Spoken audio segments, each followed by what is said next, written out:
Hello friend, how are you. मैं तो ठीक हूँ, आप भी ठीक होंगे उम्मीद करता हूँ। और आप जुड़े हुए हैं रेडिएशन एकेडमी के साथ। और हम लोगों ने अभी इकोनॉमिक प्लानिंग इन इंडिया उसको ख़त्म किया कल। जो क्वेश्चन सॉल्व करवाए थे वो लास्ट था।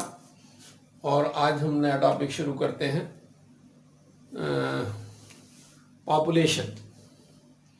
पॉपुलेशन है जनसंख्या। यहाँ से भी काफ़ी क्वेश्चंस पूछे जाते हैं कि संबंधित शहर में के क्या नाम है, लिंग अनुपात की शहर का सर्वाधिक है, या जनघनत्व की शहर का सर्वाधिक है, या साक्षरता कहाँ की है। इस टाइप के तमाम क्वेश्चंस जो हैं पूछे जाते हैं और बार बार पूछे जाते हैं, हर परीक्षा में लगभग पूछे जाते हैं। तो आज हम शुरू करते हैं पॉपुलेशन यानी जनसंख्या।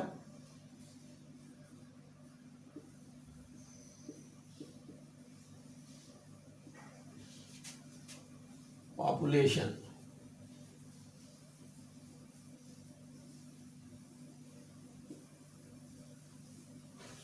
लेशन,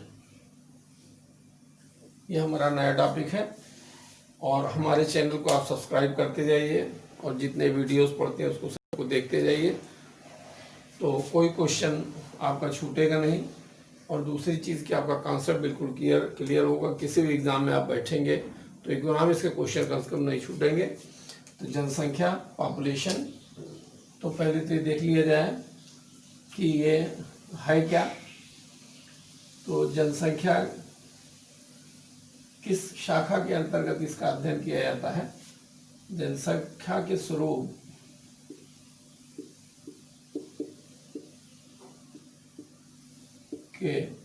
स्वरूप व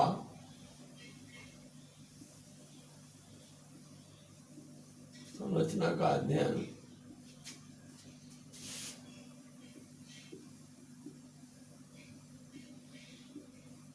जिस शाखा के अंतर्गत किया जाता है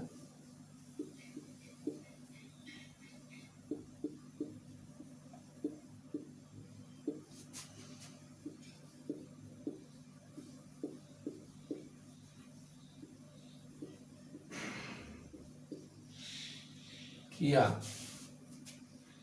जाता है उसे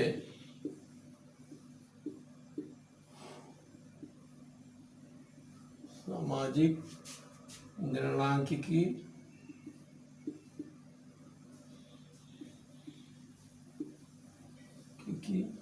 या सोशल डेमोग्राफी कहते हैं।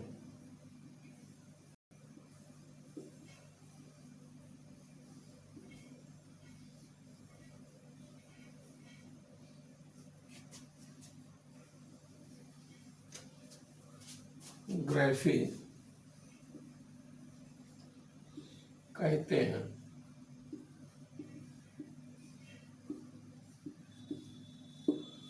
जनसंख्या के स्वरूप उसकी संरचना का अध्ययन जिस शाखा के अंतर्गत किया जाता है उसे सामाजिक जननांकिकी या सोशल डेमोग्राफी कहते हैं। सामाजिक जननांकिकी या सोशल डेमोग्राफी कहते हैं। और ये इकोनॉमिक्स के जो स्टूडेंट्स हैं उनके लिए एक चैप्टर ही है सामाजिक जननांकिकी। तो और जो वनडे एग्ज़ाम के बच्चे हैं, जो लोग दे रहे हैं वनडे एग्ज़ाम, उसमें भी अच्छे खासे क्वेश्चंस इससे पूछे जाते हैं लगभग हर वनडे एग्ज़ाम में। तो इसको आप लोग अच्छी तरीके से देखिए। ये है जनसंख्या जो है, जनसंख्या यह संघ सूची का विषय है।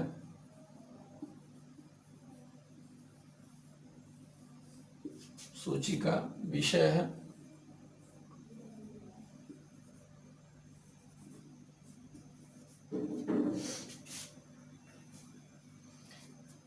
अनुच्छेद 246 में, अनुच्छेद 246 में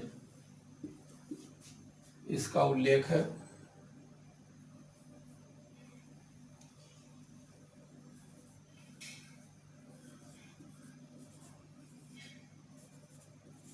उल्लेख है। इससे संबंधित जो महत्वपूर्ण अवधारणाएं हैं, यह जनसंख्या जो है आपका संघ सूची का विषय है। अनुच्छेद 246 में इसका उल्लेख किया गया है। और सबसे पहले भारत में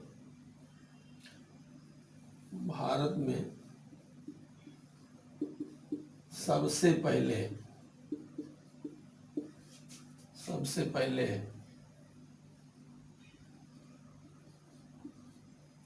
पहले 1872 में 1872 में लॉर्ड मेयो के काल में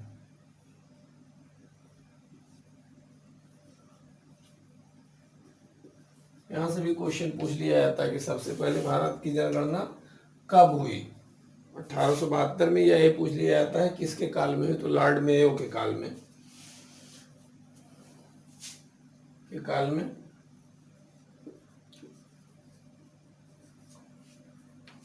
लेकिन प्रत्येक 10 वर्ष के अंतराल पर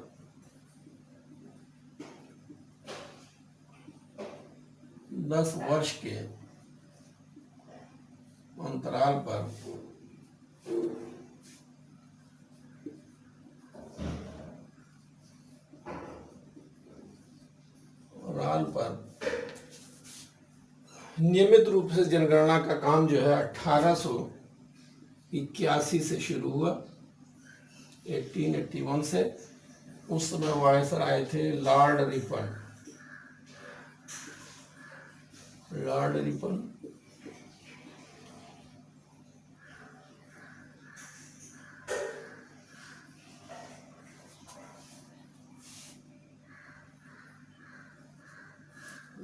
के काल में शुरू हुई। नियमित रूप से जो जनगणना का कार्य शुरू हुआ वो 1881 लॉर्ड रिपन के काल में शुरू हुई। और सबसे पहले भारत में जो जनगणना हुई वो 1872 में लॉर्ड मेयो के काल में शुरू हुई। और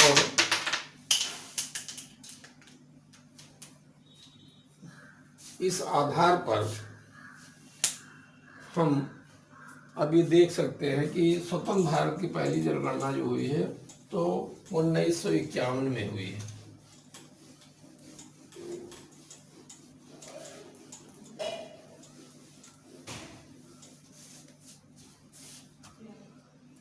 स्वतंत्र भारत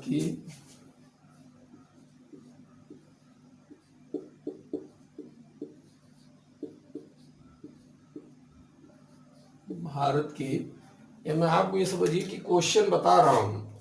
सबसे पहले कब हुई भारत की जनगणना, किसके काल में हुई, फिर नियमित रूप से जनगणना का काम किसके पीरियड से शुरू हुआ, वायसराय कौन था, किस सन से शुरू हुआ, और स्वतंत्र भारत की पहली जनगणना, स्वतंत्र भारत की प्रथम जनगणना जो हुई वो 1951 से शुरू हुई।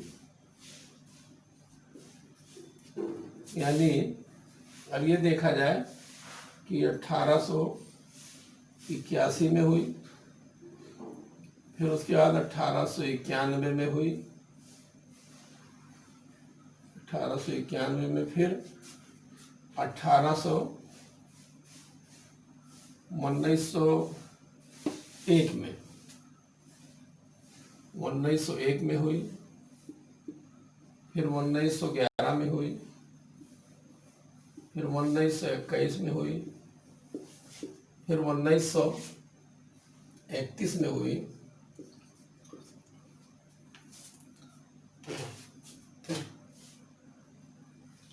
1901, 1911, 1921, 1931, 1941, 1941 में हुई, फिर 1951 में, फिर 1961 में, फिर 1971 में, फिर 1981 में, फिर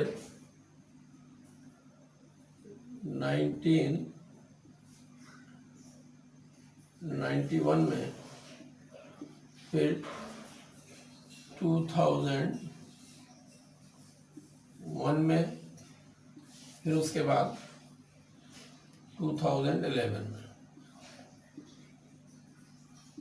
इतनी बार जनगणना का काम जो है नियमित रूप से हुआ है। 51 में, 1881 में पहली लॉर्ड रिपन के काल में मैंने बताया, फिर 91 में, फिर 1901 में, फिर 1911 में, 1921 में, 1931 में, 1941 में, 1951 में, 1961 में, 1971 में, 1981 में, फिर 1991 में, 2001 में, 2011 में। तो अगर ये पूछा जाए कि 2021 में भारत की होने वाली जनगणना स्वतंत्र भारत की कौन सी जनगणना होगी, अगर ये क्वेश्चन पूछ लिया जाए तो स्वतंत्र भारत की अगर कह रहा तो सबसे पहले स्वतंत्र भारत की प्रथम जनगणना 1951 में हुई। तो 1 पहली हो गई 51 में, 1 2 3 4 5 6 7। तो अगर ये पूछा जाए कि 1921 में होने वाली जनगणना कौन सी होगी, 2021 में, 2021 में, तो 1 2 3 4 5 6 7, तो ये 21 जब होगी तो 8वीं हो जाएगी,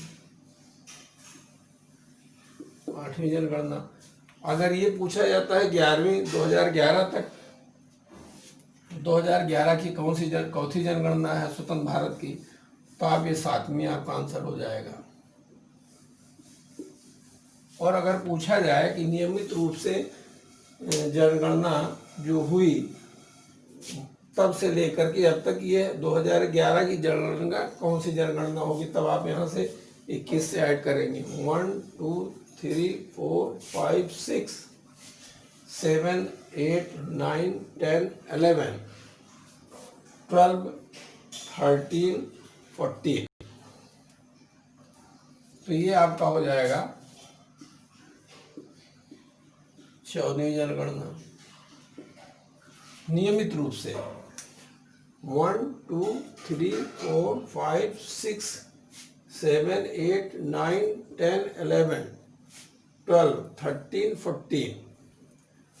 ठीक, जो 2011 में तो 14वीं हो जाएगी, और अगर 2021 का पूछेगा तो 15वीं हो जाएगी। तो इस तरीके से क्वेश्चन इसमें पूछे जाते हैं कि स्वतंत्र भारत की कौन सी जनगणना, 2011 की जनगणना स्वतंत्र भारत की कौन सी जनगणना है, तो आप 7वीं लिख देंगे। ये अब तक जो जनगणना हुई नियमित रूप से चौथी जनगणना है, तो 14वीं जनगणना है। तो इस तरीके से यहाँ सब क्वेश्चन ही बन रहे हैं जो पूछे जाएंगे और पूछे जाते रहे हैं, पूछे गए हैं अभी तक। तो ये आपका ये हो गया। और अब इस तरीके के तमाम से क्वेश्चंस आएंगे, जैसे किस राज्य की साक्षरता सर्वाधिक है, किस राज्य का लिंगानुपात सर्वाधिक है, किस राज्य का लिंगानुपात सबसे कम है, किस राज्य की साक्षरता सबसे कम है। तो आप देखिए जो विगत वर्षों के जो क्वेश्चन पेपर्स हैं, तो उसमें जनगणना से भी अच्छे खासे प्रश्न पूछे जाते हैं किसी भी वनडे एग्जाम में। तो जनसंख्या संबंधी सिद्धांत, माल्थस का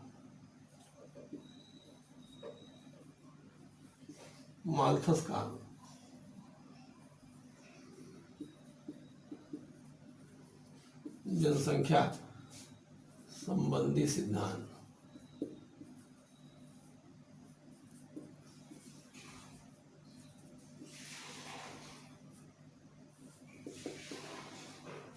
माल्थस ने यह बताया 1803 में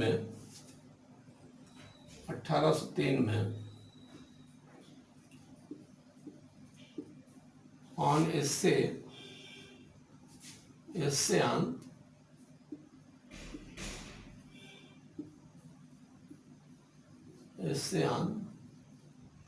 principles of population,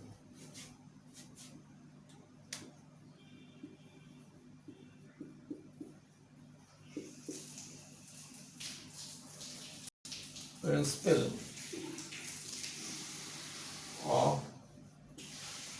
पॉपुलेशन में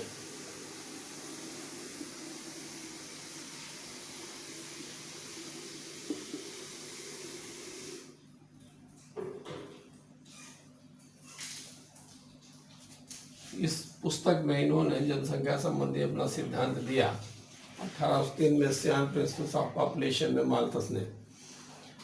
इन्होंने ये कहा कि जनसंख्या में वृद्धि ज्यामितीय अनुपात में होती है। जनसंख्या वृद्धि ज्यामितीय अनुपात में होती है।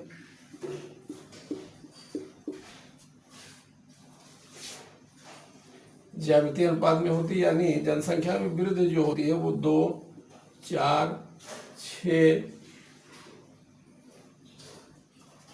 2, 4, 8 2, 4, 8, 16, 32 इस तरीके से होती है। ज्यामितीय अनुपात में होती है जनसंख्या में वृद्धि 2, 4, 8, 16, 32, 64 इस तरीके से होती है। जबकि खाद्यान्नों में वृद्धि जो होती है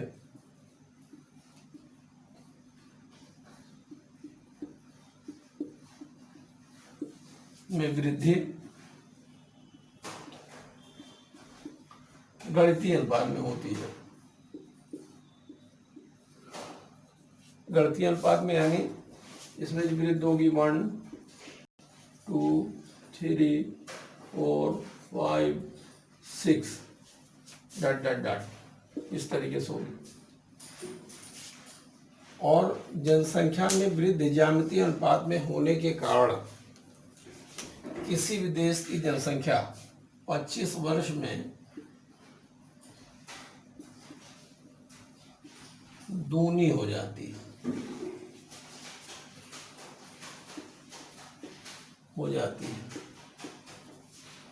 माल्थस के अनुसार। और यदि मानव इस तीव्र जनसंख्या वृद्धि पर नियंत्रण नहीं लगाता है तो प्रकृति अपने क्रूर हाथों का प्रयोग करते हुए जनसंख्या वृद्धि को नियंत्रित करती है। महामारी के द्वारा, भूकंप के द्वारा या और तरीके की आपदाएं हैं, या इस समय कोरोना ही चल रहा है। अभी महामारी तो नहीं घोषित की गई है, लेकिन कोरोना में भी काफ़ी लोग मारे जा चुके हैं और अभी काफ़ी लोगों के मारे जाने की संभावनाएं हैं, बनी हुई है। कोरोना लगातार बढ़ता जा रहा है। तो इस तरीके से प्रकृति जो है, जब जनसंख्या बहुत तेज़ी से बढ़ने लगती है और मानव जनसंख्या वृद्धि को नियंत्रित नहीं करता है तो प्रकृति अपने क्रूर हाथों को प्रयोग करके जनसंख्या को नियंत्रित कर देती है। और फिर जनसंख्या में वृद्धि ज्यामितीय अनुपात में होने के कारण ये पुनः तेजी से बढ़ती है। फिर प्रकृति अपने क्रूर हाथों का प्रयोग करती है और पुनः जनसंख्या वृद्धि को खाद्यान्नों के बराबर ला करके कर देती है। इसे मतलब जनसंख्या का बढ़ना, फिर प्रकृति द्वारा उसको नियंत्रित करना, फिर बढ़ना, तो इसे कहा जाता है माल्थुसियन चक्र। इन्होंने बताया माल्थुसियन चक्र।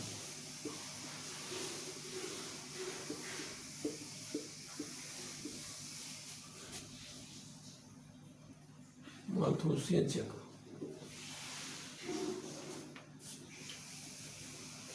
तो माल्थस ने क्या बताया? पहली चीज तो उन्होंने ये बताया कि जनसंख्या में वृद्धि ज्यामितीय अनुपात में होती है, यानी 2, 4, 8, 7, 32, 64, 128 इस तरीके से। और जबकि खाद्यान्नों में वृद्धि जो होती है वह गणितीय अनुपात में होती है, यानी 1, 2, 3, 4, 5, 6। और इस तरीके से किसी देश की जनसंख्या 25 वर्ष में दूनी हो जाती है। और जब जनसंख्या दूनी हो जाती है तो और मानव जनसंख्या को स्वयं नहीं नियंत्रित करता है, तो माल्थस ने यह बताया कि जनसंख्या जो है अपने क्रूर हाथों का प्रयोग करती है, यानी बाढ़, भूकंप,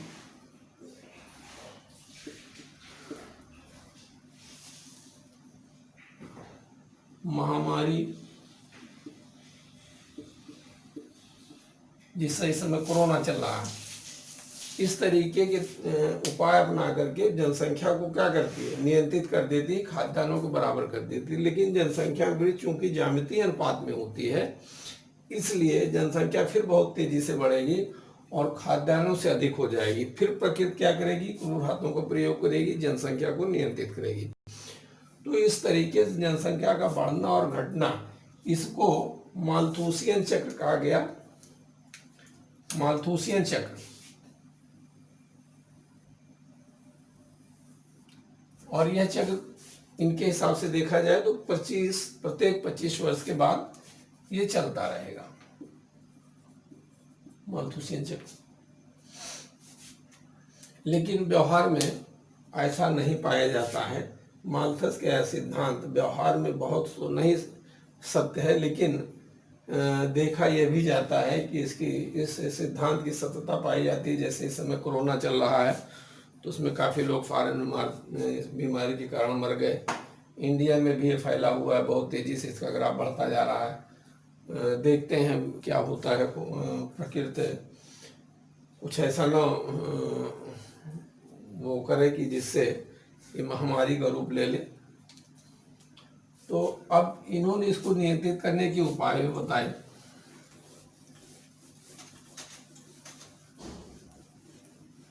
इन्होंने इसे नियंत्रित करने के लिए 2 उपाय बताए, एक नेचुरल और पॉजिटिव चेक।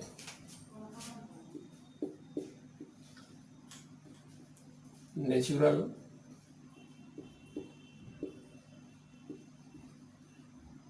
और पॉजिटिव चेक।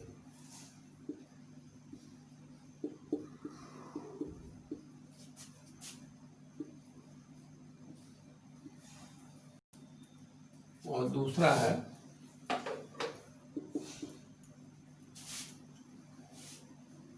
Preventive check.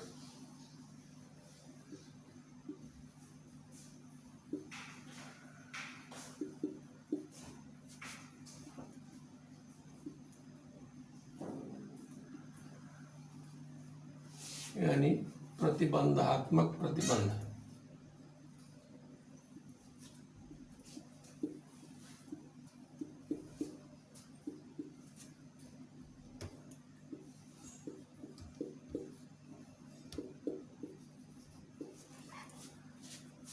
ये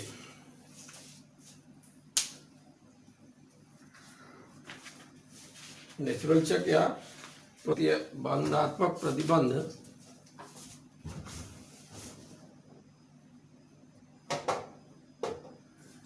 और प्रतिबंधक, ये नेचुरल चेक में वही प्रकृति जो स्वयं नियंत्रित करती है। प्रकृति स्वयं नियंत्रण लगाती है।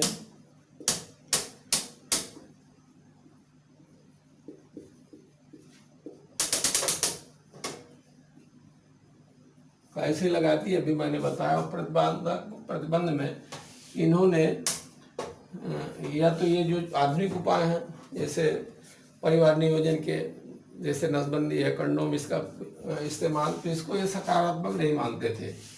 इस प्रिवेंटिव चेक में माल्थस नसबंदी है, कंडोम का इस्तेमाल का प्रयोग या नसबंदी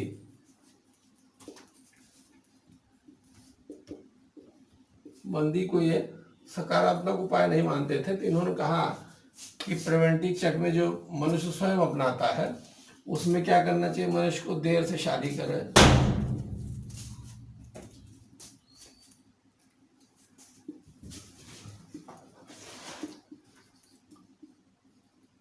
देर से शादी, या शादी ना करे, अविवाहित रहना,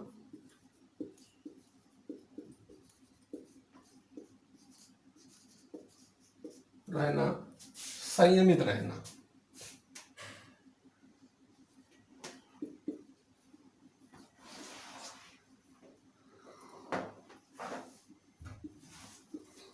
ये उपाय बताए कि देर से शादी आदमी करे या शादी ही ना करे, या शादी कर भी लिया है तो संयमित, यानी बहुत तेज जनसंख्या में वृद्धि नहीं करना चाहिए। ये प्रिवेंटिव चेक में आता है इनका। और ये नेचुरल या पॉजिटिव चेक में जो प्रकृति स्वयं अपने क्रूर हाथों का प्रयोग करती है।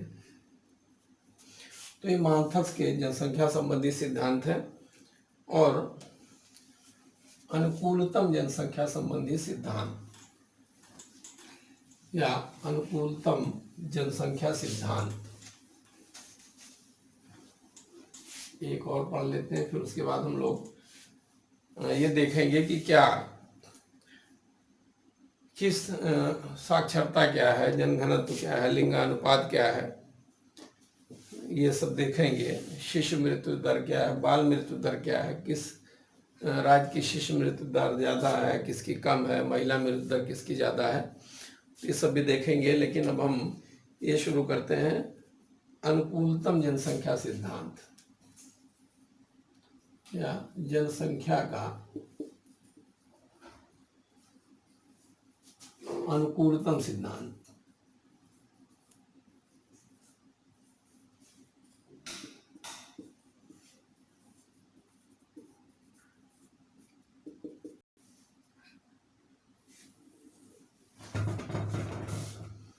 इस सिद्धांत में जो प्राकृतिक संसाधन है,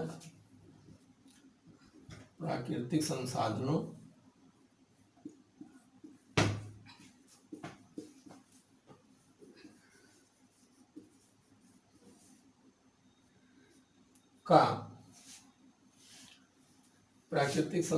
का संबंधित देश की जनसंख्या का, प्राकृतिक संसाधनों का संबंधित देश की जनसंख्या, संबंधित देश की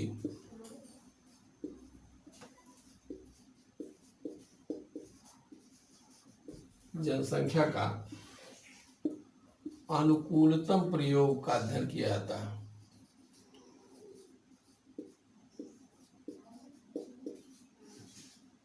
प्रयोग का अध्ययन किया जाता है।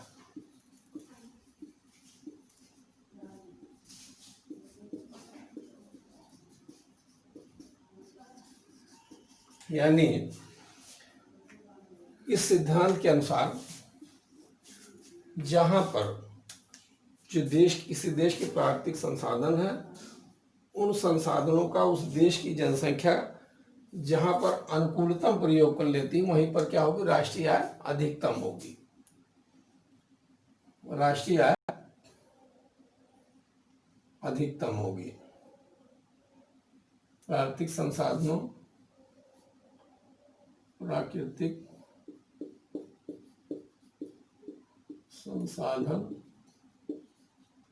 और जनसंख्या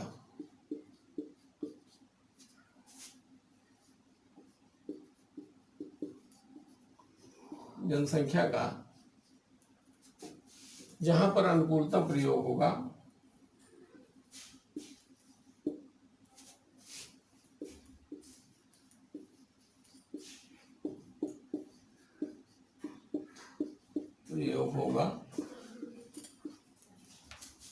वहीं पर क्या होगी, राष्ट्रीय आय अधिकतम होगी।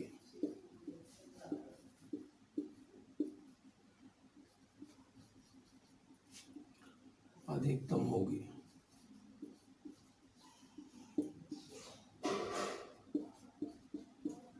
और जहां पर राष्ट्रीय आय अधिकतम होगी, वही जनसंख्या क्या होगी, अनुकूलतम जनसंख्या होगी। वही जनसंख्या अनुकूलतम जनसंख्या होगी।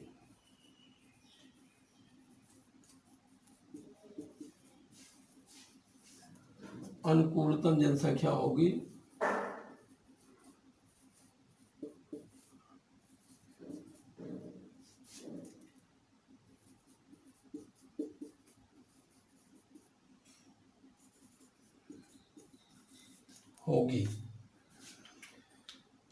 यानी जब किसी देश की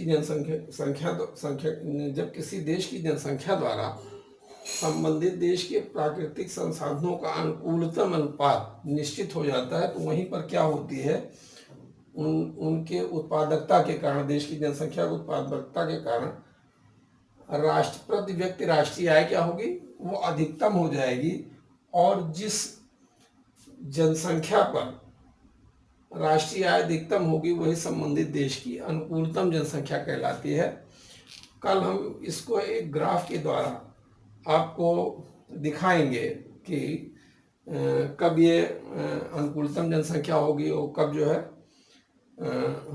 अंडर पॉपुलेशन होगा, कब ओवर पॉपुलेशन होगा, एक ग्राफ के द्वारा इसको बताएंगे। आज बस इतना ही और थैंक यू। आप इसको लोग ध्यान से देखिए और ये बड़ा इंटरेस्टिंग टॉपिक है, तो कल इसको एक ग्राफ के द्वारा इसको दिखा देंगे आप लोगों को बना दे करके, तो और क्लियर हो जाएगा कि अनुकूलतम जनसंख्या क्या है या अनुकूलतम जनसंख्या संबंधित सिद्धांत क्या है। और आप हमारे चैनल को सब्सक्राइब करिए और वीडियोस को देखते जाइए। फिर कल मिलते हैं। Thank you.